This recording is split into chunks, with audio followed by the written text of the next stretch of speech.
The New York markets, after that long vacation weekend, really have led to gain in the markets all across the board. All the asset classes were trading on the higher side, but crude prices, yes, have run up quite strongly. It's 4.5% of gains coming in for Brent crude, NYMEX crude, heating oil prices, all of that really ran up, and this is the highest in 8 months that you have seen the crude prices running up. You know, apart from the positive manufacturing numbers that you have seen come out of India, China, Australia, UK, Switzerland, it also has to do with the dollar index from 80.5 to around 79.5 is how that one is trading. And it has been positive data, not just in sense of manufacturing, but other numbers from US also have been on the positive side.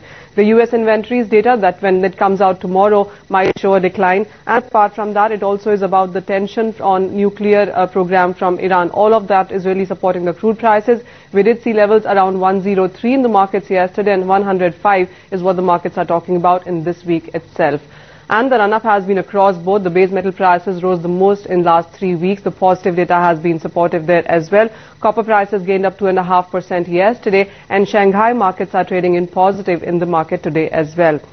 Gold prices gained up more than 2%. We saw settlement come in around $1,600 an ounce. $1,595 is how it's trading right now, so some bit of profit taking after that run-up yesterday.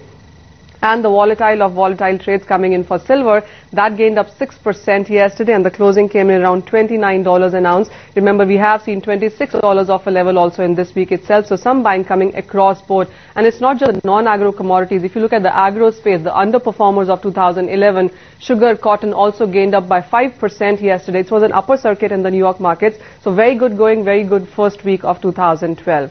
Let's also listen into Sushil Finance on their strategies for the day today.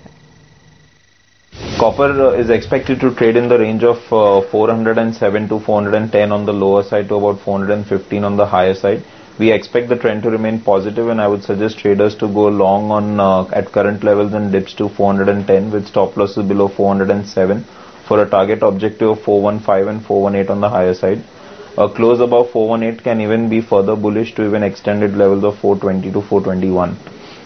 As far as crude oil is concerned, we expect crude oil to trade in the range of 5,300 on the lower side to 5,450 on the higher side. On backing of the Iran and US issues, crude may remain slightly positive, so suggest traders to go long for a target objective of 5,450 with a stop loss below 5,300 and buying current at dips to 5,350.